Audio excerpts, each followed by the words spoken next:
Hare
So today's topic is my experiences with Srila Prabhupada over the years.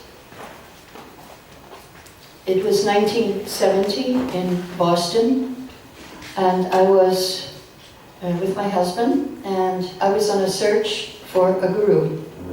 And there were many gurus in Boston at that time, so I was guru shopping.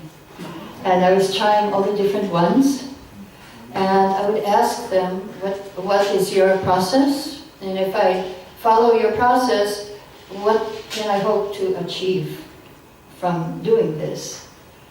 So there was one guru who sold us a secret mantra, and he said, you chant this morning and evening, 10 minutes a day, and after 6 months, you will become God.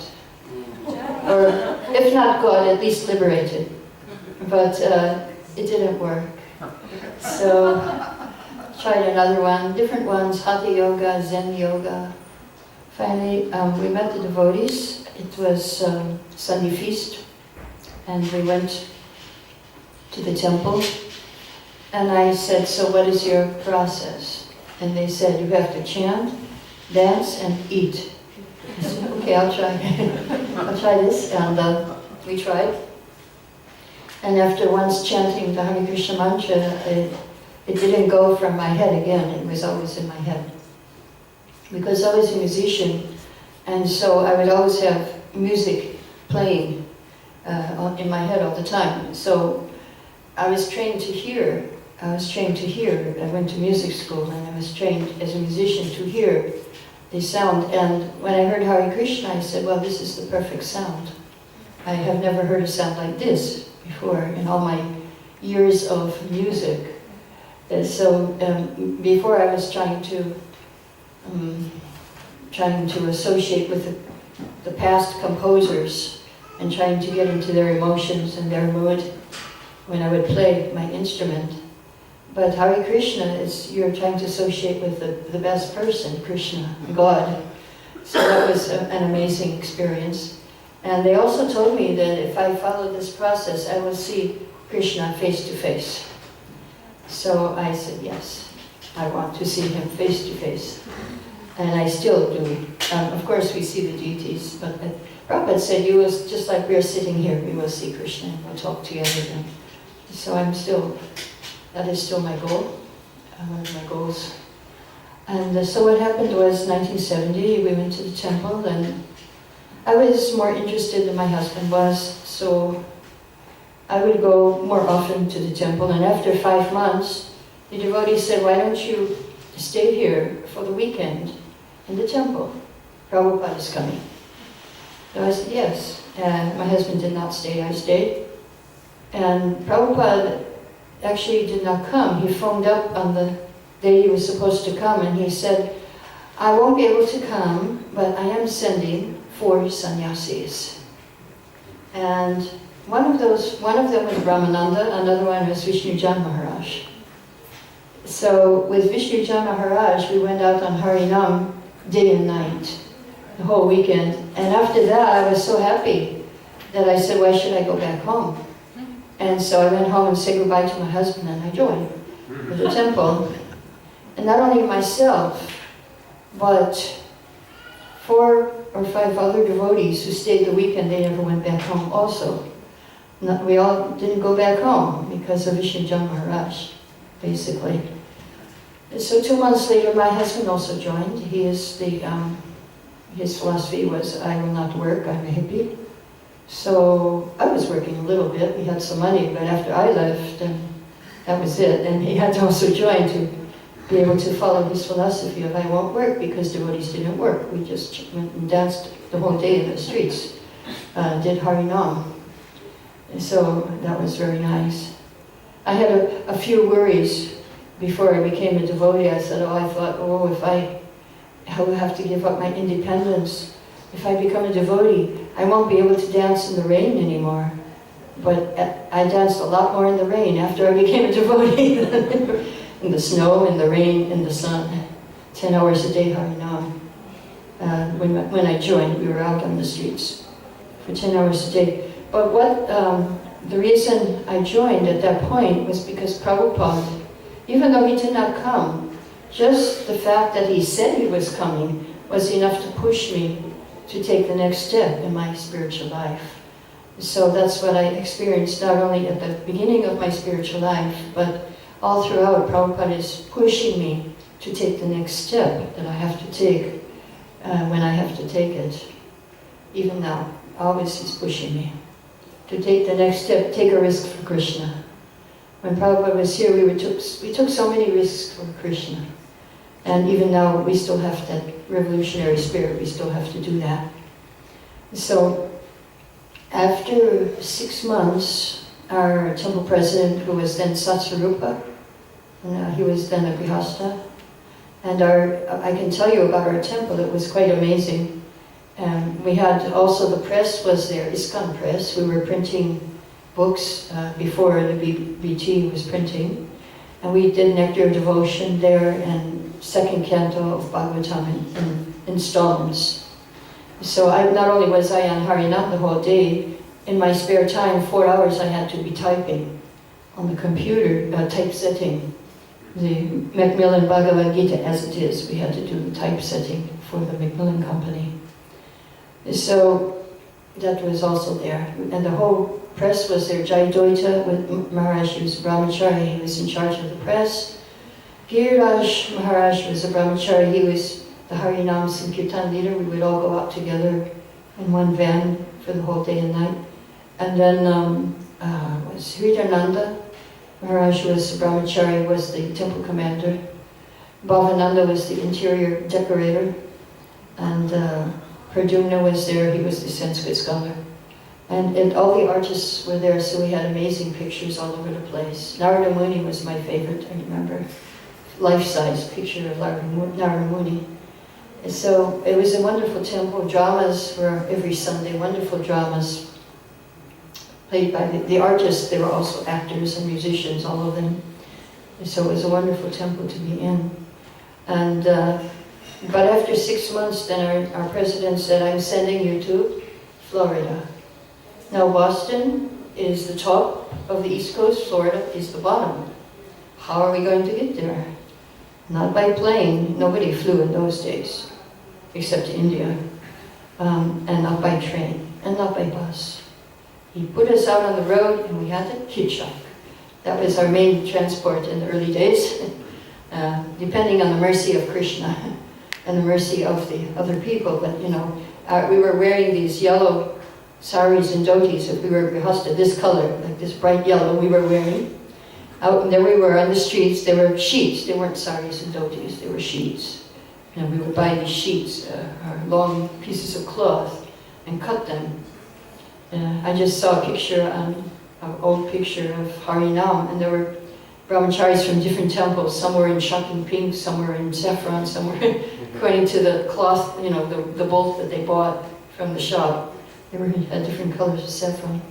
So we had this shocking yellow color, and and no suitcases, we had a few boxes with our belongings, and somebody was supposed to pick us up and take us all the way to Florida, right? Anyway, we got a ride to New York, and New York devotees had mercy on us, and they allowed us to collect some money. So we went to Florida, and it was 6 months. The standard in 1970 was that if you were living in the temple for 6 months, then you could get initiation. So after 6 months, I asked my temple president, okay, so initiation. He said, okay, wait for your husband 2 more months. I said, okay. So I waited 2 more months. I said to my husband, so let's get initiated. And my husband said, I'm not ready. I said, well, I'm not waiting any longer for you. I wrote a letter to Prabhupada, and we had to make our own beads, not these, different ones.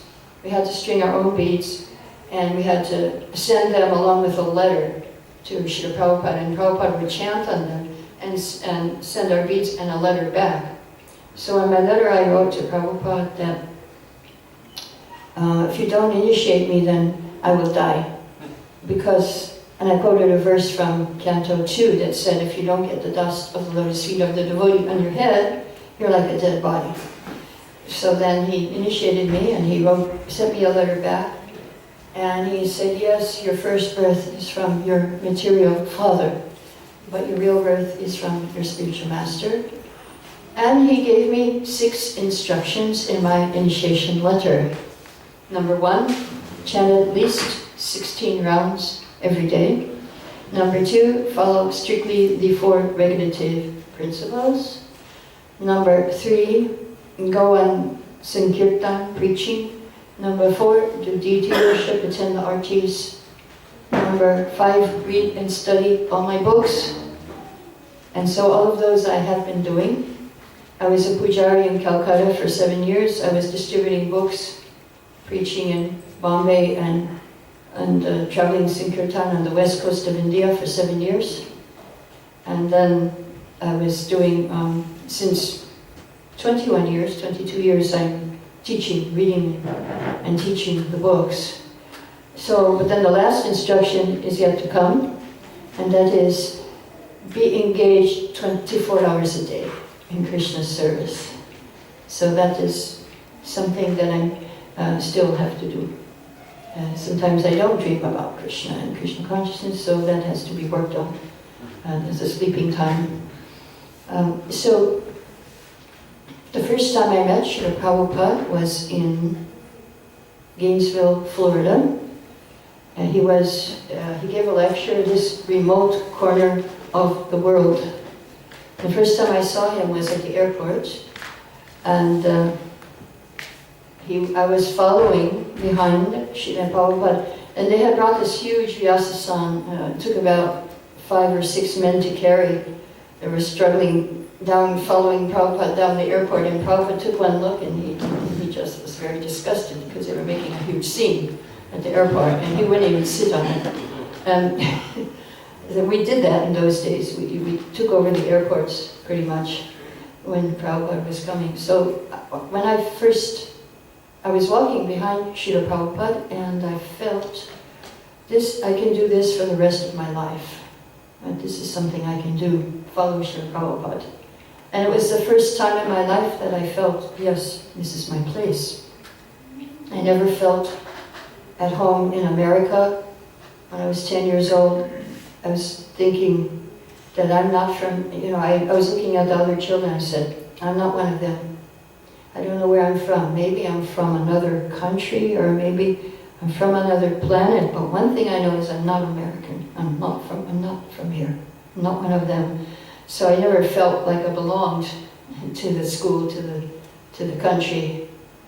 But then when I came to India, I felt a little better. When I was walking behind Srila Prabhupada, I felt, yes, this is where I belong. This is my place. I found my place. Now when they asked me in high school, what do you want to be when you grow up? What is your career? And they gave me all these choices. I said, none. I don't want to be any of these. So I thought, okay, I'll be a musician, because it's not one of the categories there. So I was a musician. But then I found a better category, to be a devotee. So anyway, after 1 year in Florida, Satsrup again, that time he was Maharaj, he said to us, I'm sending you to India. So again, but New York was again merciful to us, and they let us collect for our tickets. So Srila Prabhupada, he wrote a letter to all the temples requesting they send 50 devotees to India. This was in 1972. And so from every temple, devotees were chosen. And my husband and I, we were chosen. And we collected in New York City. We were selling, there were no real books. We were selling this pamphlet, like chanting Hare Krishna and Reservoir of Pleasure for 25 cents each. And after 3 weeks, we got our one-way fare to India, $300 each. So we bought a one-way ticket, and we didn't really go back because Prabhupada said, go. He didn't say, go back. So we didn't go back. We just went to India like that. But actually, only 25 devotees went in that time, and out of those 25, only 5 stayed. Because it was very austere, everyone was sick, and living on the land in Juhu, Bombay, with all the mosquitoes and rats and everything. So it was very difficult for us. So most people just went back. But we never thought of going back actually. We just thought, no, this is our service for Srila Prabhupada. We will stay here in India and we won't go back. We will just stay. So that was in 1972. The day we arrived in Juhu, the deities were living in a tent and the men were living in a hut and the ladies were on the roof of a building. And it was summer, it was very hot. So, the day we arrived, the deities' jewelry had been stolen, their crowns and food, because there was no door. They were just in like a cloth tent or something. There was no door to their deity room. And the one who was guarding, he was sleeping. And so the thieves just went around him and took everything. And then we were eating prasadam in the hut. The hut was the men's ashram, office, kitchen, prasadam room, and etc. Everything else in that one hut. And we were watching the rats walking across the rafters. And I was thinking, I hope he doesn't follow my plate. And he fell in another person's plate. And I was so happy, but I shouldn't have been. And it was the one who was sleeping while the deity's jewelry was being stolen. And the rats fell in. So, yeah, it was a very difficult situation. One of our devotees, he put his raincoat up above the deities so they wouldn't get wet. And then we had this drinking water, so-called, It was in a clay pot, and you would open it up, and all of these bugs and mosquitoes would fly out, and that's what we had to drink. So of course we were all sick within 3 days. It only took about 3 days before you would get sick, and we had nothing, Bisleri, nothing. So, and milk, we would read Krishna book and have milk at night, and you have to pick out all the bugs, because they, with the light, and then they just go in they fall in your milk. Anyway, these were the austerities that we did, but Prabhupada appreciated them. I went on one morning walk with him in Juli, Bombay, and he was very kind. I was late, I was running to catch up, and he stopped everything, and he turned around and he acknowledged me, Hare Krishna. And I felt very wonderful that Prabhupada had that time, and that courtesy, and that respect. Even though I was nobody, I was just some woman out of thousands, and still he stopped to acknowledge me. And I didn't remember anything from the walk except that he was walking so fast, and I was trying to figure it out with my intelligence. Now, I'm in my 20s and he's in his 70s. How is he walking so fast? How come I'm so tired? And he's just walking. So, but I could never figure it out with my intelligence. Somehow I would try to figure Prabhupada out. When he was sitting and giving a class in front of us, it looked like he was projected, like a movie, from another, and I was trying to figure out what dimension is he in, It doesn't look like he's here, he's not here. Intelligence again, but it doesn't work when you're dealing with a pure devotee.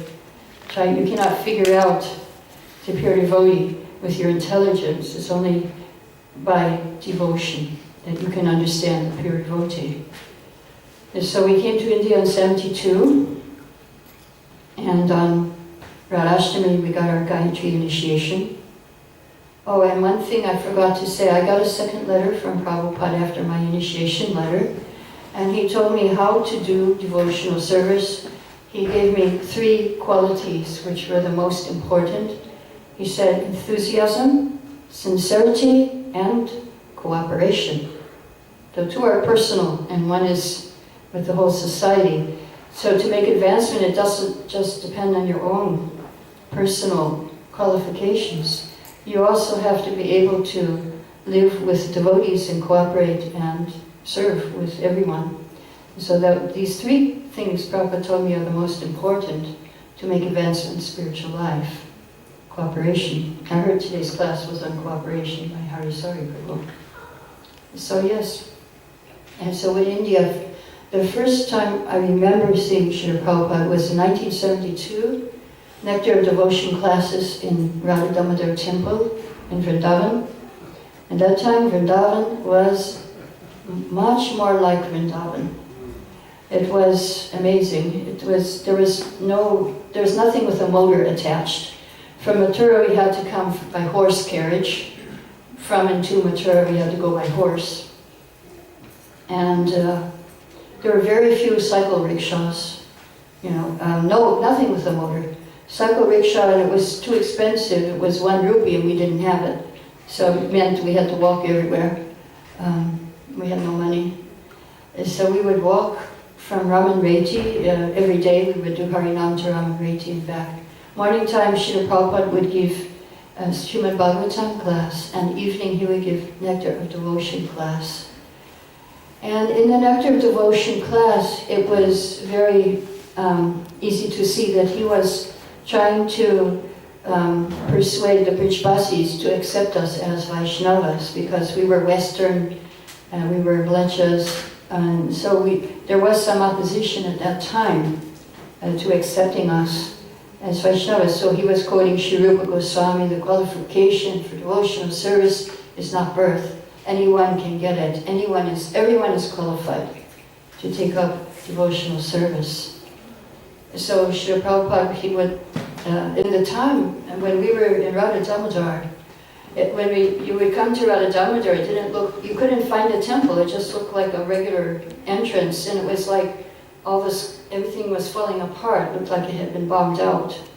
And when we were sitting in the courtyard, it was full of rubble and cement, but we were sitting in the original dust, which was really nice, because you could think, wow, here 500 years ago, the Goswamis were sitting and discussing Bhagavatam, and here we are, 50, with Srila Prabhupada doing the same thing. So it was quite wonderful to hear Srila Prabhupada, and then Nectar of Devotion in the evening.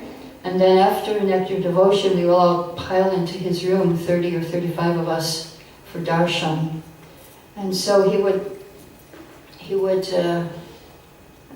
sit on this dais, and we were on the ground. And of course, one time there were some bananas at his feet, and the famous Vrindavan monkey came in and stole the bananas and ran out. And Srila Prabhupada said, "See, how intelligent is that monkey? None of you would dare to do that." He said, "But a monkey is intelligent for eating. So don't be intelligent for eating." And so he was giving us different instructions about living in Vrindavan, not to make offenses to the Dham. And also, he was very protective of us. He didn't want us to go wandering everywhere, and especially of different association. He wanted us just to stay with him and associate with him. So he told us about that, not to go wandering around like that alone. So then one time I was sitting in the darshan, and Prabhupada singled me out, and he said, "So, my sister tells me you speak Srimad Bhagavatam very nicely." So I didn't know what to say, because I never spoke Bhagavatam and what to speak of nicely. So then I was racking my brain, why she said that. Then I remembered, oh yes, on Janmashtami day, we had the tradition of reading Krishna book from morning till evening. So we all had to take turns, and my turn came, and there was not much audience for when I was reading Krishna book. I was reading Rasalila. Only Pishima, Prabhupada's sister, was sitting right in front of me, listening. And I was reading in English, and she only knew Bengali. But she was hearing so intently. And then when I was very dramatic, and I was saying, and Krishna left the gopis, and she just started crying and crying and crying. And she told Prabhupada she speaks Bhagavatam very nicely. So that was the beginning of my Bhagavatam career. The blessings of Prabhupada. But one thing I realized 30 years later, I started speaking Bhagavatam. So then what I understood was that if the words come out of the mouth of a pure devotee, it must come true. So it was kind of a prediction in Vrindavan. And the same thing happened in Mayapur when I was with Srila Prabhupada, another prediction that came true 30 years ago. But I'll tell you about that a little later. So it was quite, again, austere. Wherever we were in India, it was austere. We were living in Keshigat, but the Jamuna was beautiful. In those days, it was very deep. We would jump off at Keshigat. We couldn't touch the bottom. And because we preferred to have our bath in the dark at Mangalarti rather than risk the bathroom, which had one light bulb, which was always going out, and then it was very slimy, and we couldn't find how to turn on the water, and there was all these spiders, and so, the Jamuna was much better. We just jumped in, Vishaka and I. But, but we were happy because we were with Srila Prabhupada. No matter how many austerities we did, he did more than us. And that's why we were so enthusiastic to follow him. He was the example of whatever he said. So therefore we could, do all these austerities. I remember going back to Vrindavan, I was very sick. I was in the horse cart, and I was laying at the feet of the devotees because I had a high fever and dysentery, and we went unreserved on the train, and I got separated, and I counted 27 people in my seat. It was like a unreserved train, and the floor, on the seat, in the luggage rack. Finally, I got the luggage rack, and I was very happy to be in the luggage rack because I was the only one up there. But anyway, these were the different austerities that we did. So I was in Calcutta. I was happy to go to Calcutta. We were only 2 weeks in Bombay. They sent us there to be pujaris. They needed pujaris because I had a roof over my head. Yeah, it was, although there were rats and no water, no electricity, but it was good. And Prabhupada did come there very often. He was On his way to Mayapur, he would stop in Calcutta, and on his way back from Mayapur, he would stop in Calcutta.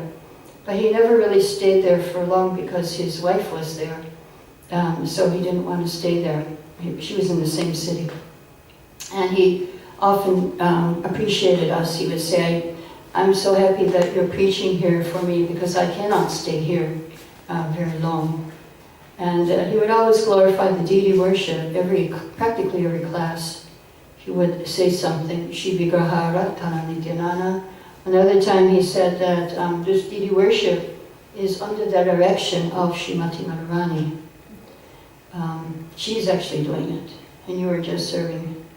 And one thing that we had in Calcutta was opulence of flowers. I had one man, he was donating 50 garlands every day for Radha Govinda, Gaur Radha Govinda and Jagannath. We had the first Gauranga in the movement, but it was no Nitai, only Gauranga Radha Govinda, because there was no room. Prabhupada, we asked Prabhupada, should we have Nitai? He said, no place. You just have Gaur Radha Govinda. And then after that, Gauranga went to Mayapur, and so that they had Gaur Radha Govinda too, or Gaur Radha Madhava it was. But anyway, so we had all these flowers, and I would change the flowers 5 times a day. And we had this window behind the deities, it was open, and the bees would all fly in because it was an amazing scent coming from the deities. So on Radha Govinda's side, Gaur Radha Govinda, these big bumblebees would come, and they would circumambulate, and they'd sit in lotus flowers, because we would have 144 lotus flowers every day too, big ones, and very fragrant.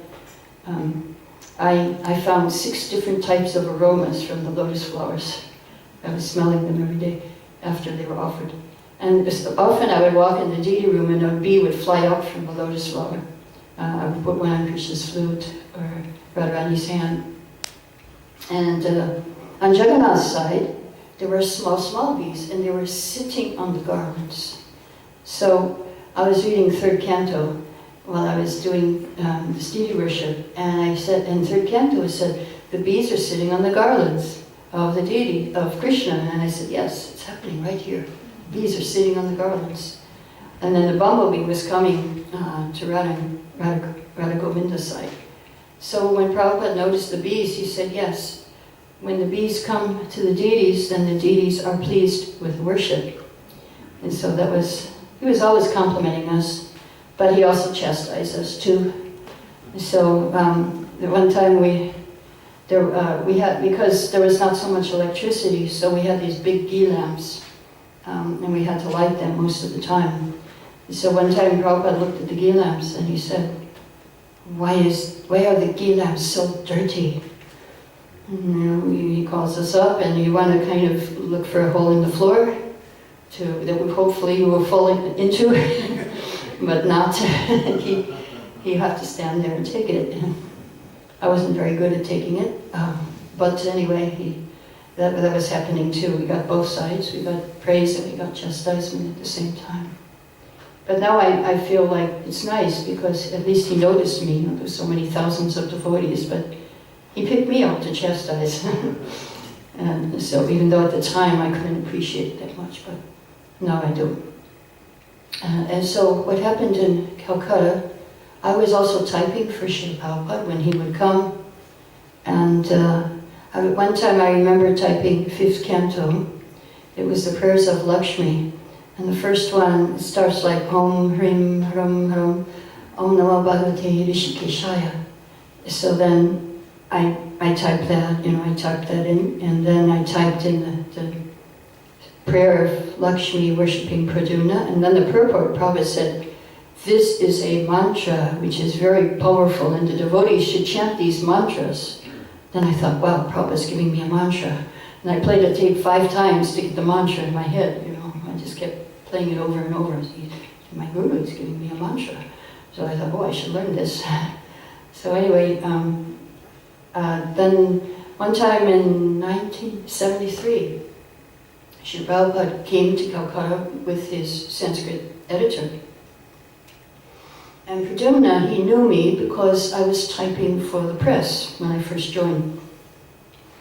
When I first joined, I had to type Macmillan Bhagavad Gita typeset. So what they did, they said, okay, you have to type Bhagavad Gita. That means you have to learn how to transliterate. That means you have to learn Sanskrit. You know, first day I walk in and they give me Ishopanishad, so now you have, this is the Sanskrit, that's the English, now you just transliterate it, right? So he remembered me. So he said, okay, Prabhupada's going to Mayapur, and Prabhupada wants to do Chaitanya Charitamrita. So would you like to go with Prabhupada to Mayapur and type it? I said, yes. He said, so all you have to do is learn how to read Bengali. We're leaving tomorrow. I said, no problem, I'm going. They gave me a Bengali book and I learned how to read. So then off I went, you know, with Prabhupada to Mayapur. So for 1 month in Mayapur, we did the Adi Leela, all the Navadvip pastimes from chapter 13 to 17. I was typing for Srila Prabhupada. And again, austerities. We were living in the Lotus building, which was under construction. At the time, there were bathrooms, but there were no pipes in the bathrooms, not even in Prabhupada's. He was living with us. So somebody was carrying, I think it was Bhavananda, was carrying Prabhupada's urine on his head, up and down and throwing it. And we had to find some horrible outhouse in the middle of the field somewhere. But forget it, and before Mangalarti, you know, you can meet so many things out there. And we didn't do it. But anyway, yeah, we had another austerity. And the doors had no handles. The windows were holes in the wall, and our room, the ladies' ashram, had no door. So we had to go through the next room, and the next room had no floor, and we were up on the first floor. So we had to walk a plank to get to the door, and in and out. That's just, when you're young, it's fun, right? It's an adventure. But then, so when I was in another room with typing Chaitanya Charitamrita. So I had this I was sitting on the floor, we had no chairs. Probably a trunk, I think it was on a trunk. I had this dictaphone and I was listening to Srila Prabhupada say the Bengali. I was reading it in this big Chaitanya Charitamrita and I was typing, transliterating it into English. So Prabhupada saw me, he looked in the window, he said, oh, you know Bengali. I said, yes, Srila Prabhupada. Not quite. He said, oh, come to my room. So he went into his room. He said, so, you know Bengali? Yes, Srila Prabhupada. Good thing he didn't talk to me in Bengali. But anyway, so he said, so you learn how to type in Bengali language and we will do many books together. So that was the second thing that never happened to me while Prabhupada was here. 30 years later, I started writing books, and I think it is with Srila Prabhupada, his inspiration. I think 12 or maybe 13, 14 books now already finished, and 5 more for this year, hopefully, will be done. So anyway, that never happened, but I did learn how to type in Bengali. So when Bengali Brahmachari came, his name was Satchidananda, he was teaching me how to type in Bengali. So then, there was this Bengali typewriter, so I said, look, you don't have to look at the keys, you just look at the paper and you type without looking. I was teaching him touch typing. He said, oh, now I understand what Srila Prabhupada told me. Prabhupada told me, you teach her and you learn from her also. So I was teaching him touch typing in Bengali. My teaching career began also there. Teaching that. So, so after a month in Mayapur, I didn't get to travel or anything because they called me back to be pujari in Calcutta because all of the pujaris left the temple because they were afraid of the new temple president. So they all ran away. And who was that new temple president? It was Gargamuni Maharaj. So they all ran. And I became the default head pujari because they all left the temple. He wasn't so bad though, he was okay. He was quite okay. He taught me politics and diplomacy. How I could get things for the deities. Anyway, but it was quite okay. Quite okay. And so in Calcutta, different things happened. I shared one thing in my first seminar that I was doing Mangalarti and I turned around to offer the ghee lamp, and right behind me was Srila Prabhupada. And I did a quick puja and offered him the ghee lamp, and then the whole arti, I was very alert and very nervous. Prabhupada's watching me, so I have to really do nicely. So then after the arti finished, then I thought, well, I should do all my service like this, that Prabhupada is watching me very intently. So then, one time he was giving class, Bhagavad Gita, Srila Prabhupada. It's just so amazing. We would just watch his every move was like from the spiritual world. We couldn't understand. We never saw anybody move or like he did. And so I was always trying to figure out, but again, the intelligence, you can't do with your intelligence. But one time he was giving Bhagavad Gita class, the 9-11, Avajananti Mamudha, Manushitam Nashitam. So then the brahmacharis, the men, the sannyasis, they were saying the verse from the book. The ladies didn't have any book, but I knew it from memory, so I just said the verse from memory, and Prabhupada was so happy with me. He opened his eyes wide, and I just knew he was pleased that I knew the verse. So then one time we had all these flowers. Prabhupada came for Darshan Arti during Mayapur festival time, and he sat on his Vyasasan, and around him were all these sannyasis. And Srila Prabhupada called us up, and my husband and I, we were the pujaris, so he said, thank you very much for worshipping the deity so nicely. And then when we were offering obeisances, he said something else, which one sannyasi called to our attention afterwards. He said, did you hear what Prabhupada said when you offered obeisances? And we said, no. And he said, be blessed. So we got blessings of Prabhupada. But then after that I realized, well, okay, we got the blessings of the Guru, but that doesn't mean that now we retire and take a vacation. Every day we have to earn the blessings again. Every day is a new day. And again, we have to earn the blessings of the spiritual master. So then, after Prabhupada left, I also had an experience when I came to Vrindavan. I did not know what would be my next service. 7 years I was doing pujari work, 7 years book distribution, and then 7 years I had a child. I was taking care of my child. And then I came to Vrindavan. I didn't know what service I was supposed to do.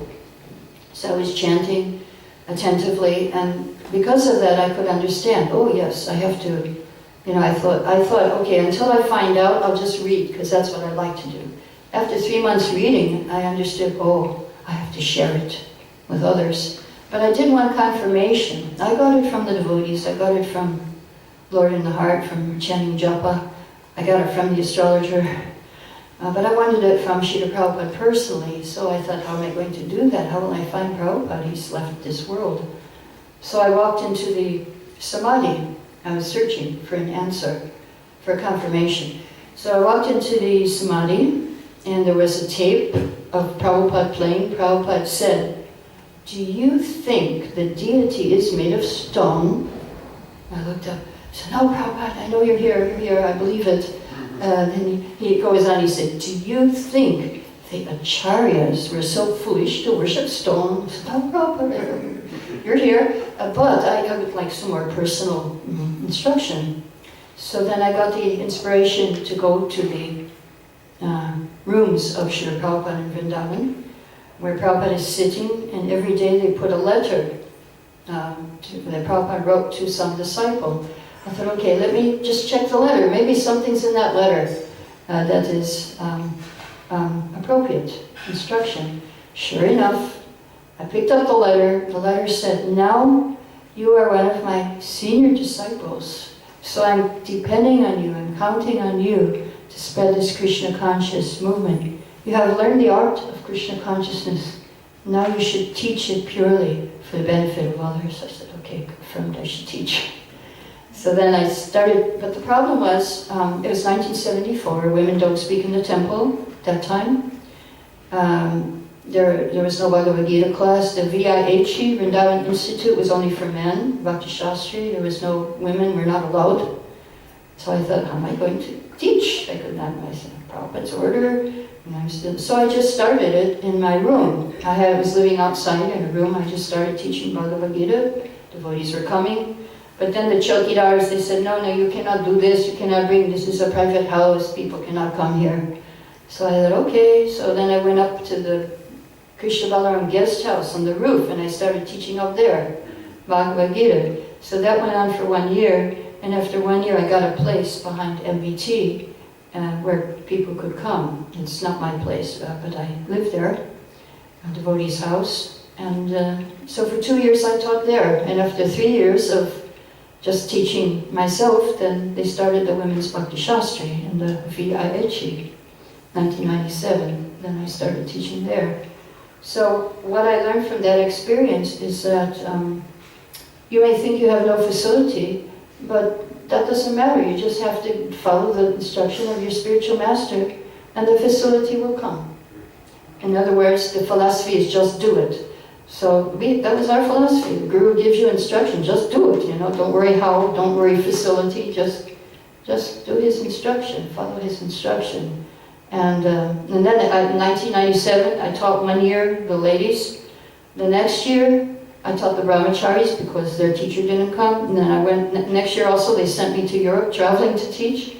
So it was quite amazing, just because I tried it. I tried, okay, let me just do it. And then I got all facility. I thought, okay, there's no facility. Let me make facility. And it worked. It worked. Krishna helped me. So I just want to leave you with that there's hope for all of us. Don't ever give up hope. That doesn't matter what your service is. If you think you have no facility, doesn't matter, you just make it. You make the facility. Krishna will help you. So I will stop there if you have any questions or comments.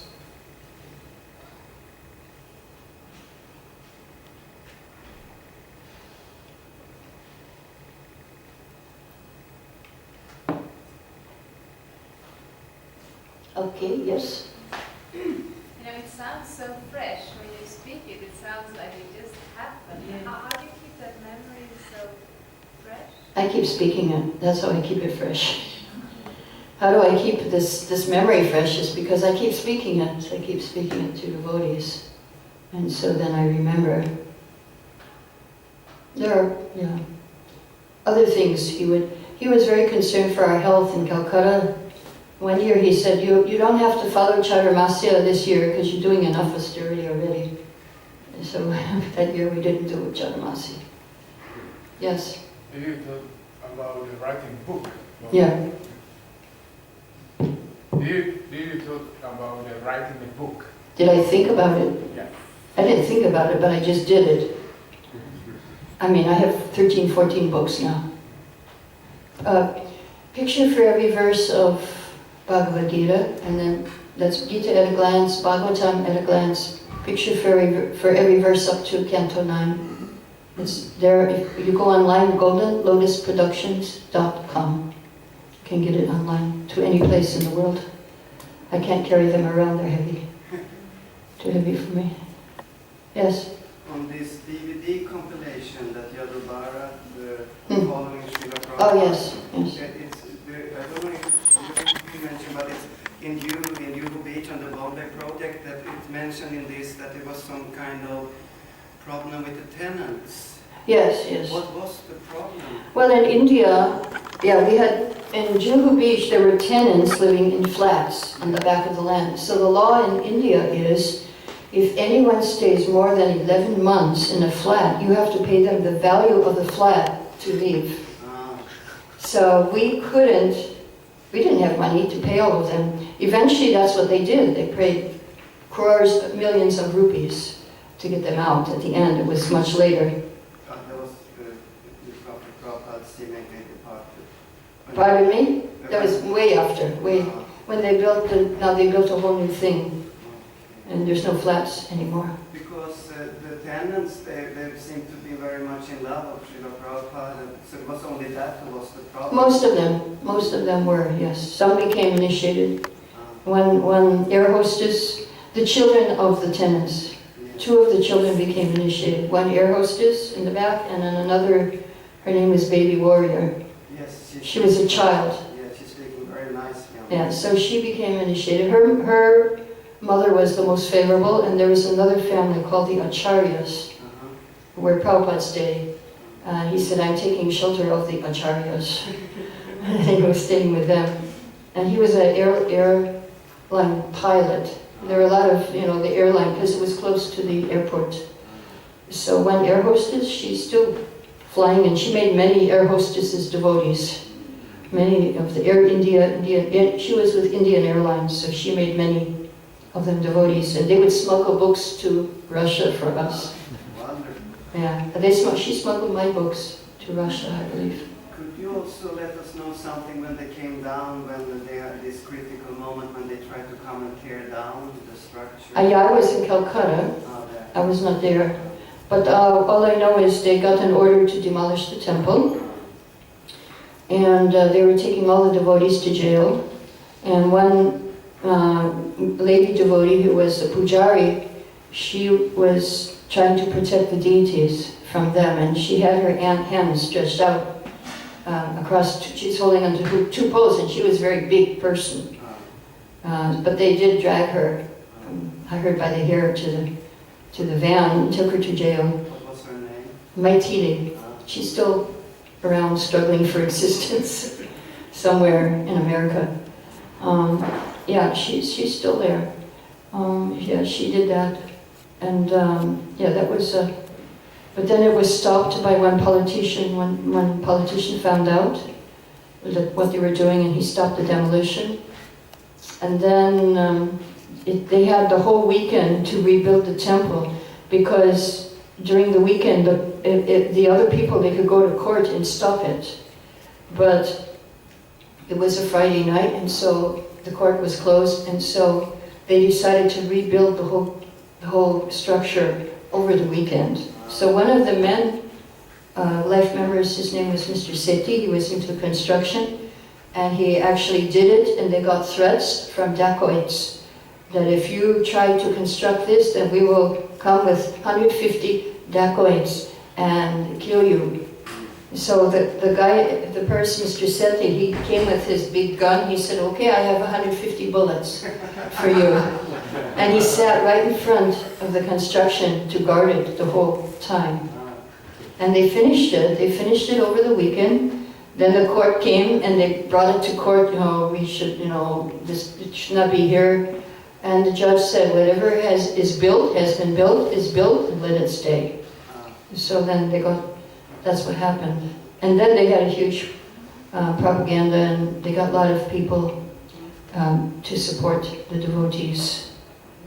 And finally, the main demon, he had a heart attack and died. Yes. And Prabhupada was very happy about that. It's called Kamsa. Yeah, Kamsa or Hiranyakashipu, yeah. Hiranyakashipu. Or like, how did Sri Radha Govinda come to Calcutta? they came before I did, so I don't know. I believe they were in one pandal. Prabhupada had these pandal programs all over India. I think they were in the Delhi pandal. There were 3 sets of deities, and one of them was Govinda. Okay, they came before me. But Gauranga came while I was there. Is this the Gauranga that in Srila Prabhupada's room? Yes. That one came, and then they were worshipping that one in Mayapur, that Gauranga. The small Radha Krishna deities in Calcutta are the first original ones Prabhupada worshipped when he traveled in the USA, in America. The first ones that he had there in Calcutta Temple. The ones he used for traveling. Do we know what happened to Srila Prabhupada's childhood murtis? Yeah, they were stolen from Mayapur. When the dacoits came, yes. The time with Bhakti lost his leg. In that attack, they took Radharani and the small deities. The small deities were never found, and Radharani were also. Which year was that? 70-something, 6, 7, 70, I don't know. I was in Calcutta. Yes. So when all these things were happening, I was in Calcutta. Yeah, we heard about it, of course. Thank you. Yes, Hare Krishna. All glories to Srila Prabhupada. Hare Krishna.